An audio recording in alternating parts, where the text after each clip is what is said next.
The words bad boy seem permanently affixed to his name, but Nick Moran assures me that he is a lot more chilled now. "I'm in my 50s now, and I've had to calm it down a bit," the film star says. But there's a but. "I love a little bit of anarchy and chaos," he adds. "Anyone that's been on a film set with me knows that. Anyone who was out with me running around Soho when I had a couple of quid in my pocket can stand testament to that." Indeed, tabloid stories involving Moran, fondly remembered as card-sharp Eddie in Guy Ritchie's classic 1998 gangster flick, Lock, Stock, and Two Smoking Barrels, once abounded. Leaving private members' clubs with £3,000 bar bills, the girls in my accountant's office used to read them out loud and laugh, knocking a photographer unconscious at the red carpet premiere of Lock, Stock, living in a disused pub in South London, dating TV star Denise Van Outen, then marrying movie star Sienna Guillory. Then getting divorced less than 3 years later. "I was doing silly stupid things," Moran, 53, admits. Whether it was swearing on telly or getting into fisticuffs.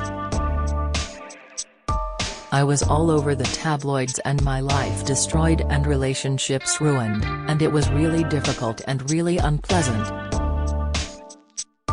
I did that when I was 30, I don't want to do it again." He still rails however against the new societal norms that he feels have robbed modern life of much of its individuality and fun. "Right now it's about being polite and using the right pronouns and behaving yourself and being respectful. It's left me a little bit confused." He goes on, "I've no interest in fame. I have no social media. I've only got a dumb phone, a little Nokia. I've never had a website or a Twitter. I've never posted a picture of myself. I've never posted a comment about anything." Instead, he has spent the quarter-century since he first shot to fame in Lock, Stock as the ill-fated Eddie, starring alongside such movie legends as John Hurt, Joseph Fiennes, Catherine Deneuve, Tim Roth, Stephen Rea, and others in a steady stream of high-profile British films. In 2008, he co-wrote and directed the acclaimed Joe Meek biopic Telstar, and in 2010 directed The Kid, based on the true story of Kevin Lewis, a survivor of childhood abuse who turned to organized crime. Moran related to Lewis's story of growing up on a tough London council estate. "I was brought up on a tin house council estate, 2 rows behind South Oxhay Estate, just north of Harrow and Willesden," he says. "I'm not knocking it, I'm just not part of it anymore. Life was different then. The National Front were ever present and street crime was rife. Teenage Nick's escape was acting in school plays and playing in bands. At 16 he lied about his age to get into Mount View Drama School in Peckham, South London, where he read Pinter and Brecht. As well as a career now spanning over 40 films, Moran also starred in a number of successful West End plays including Look Back in Anger, Alfie, and 12 Angry Men. But the major Hollywood stardom that was predicted for him in the wake of Lock, Stock's huge international success always eluded him. Or rather, Nick did a pretty good job of eluding it. "When I was at drama school, I read all these Peter O'Toole biographies and I was like, that man is just a maverick genius, and I was just obsessed with these stories of these old 60s actors and what they used to get up to. The unfortunate fact is that if you behave like that now, you are fired and they get someone else.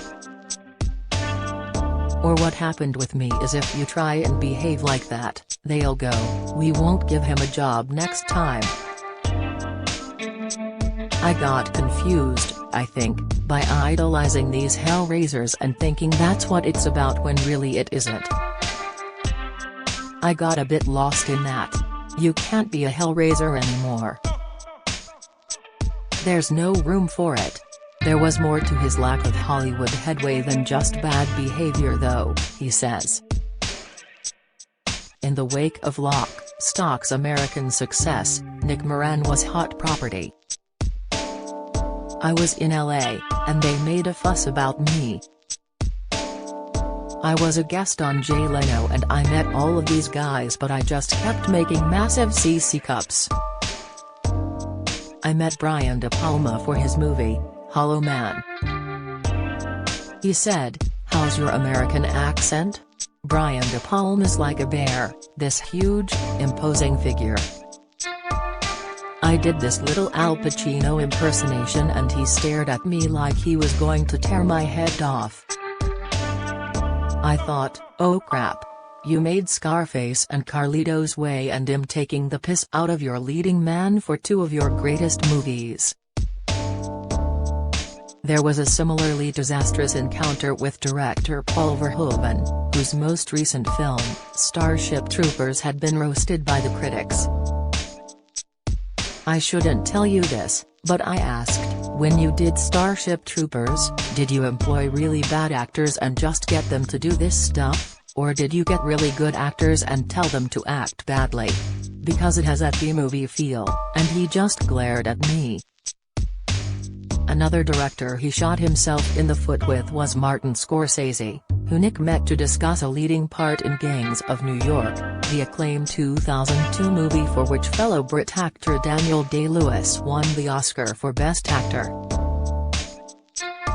I said, yeah, the script, it's great. It'll be really good when it's finished. I thought it was funny, because when you read it, it doesn't make sense, the strange dialogue, and these people with funny names. He didn't get that part either.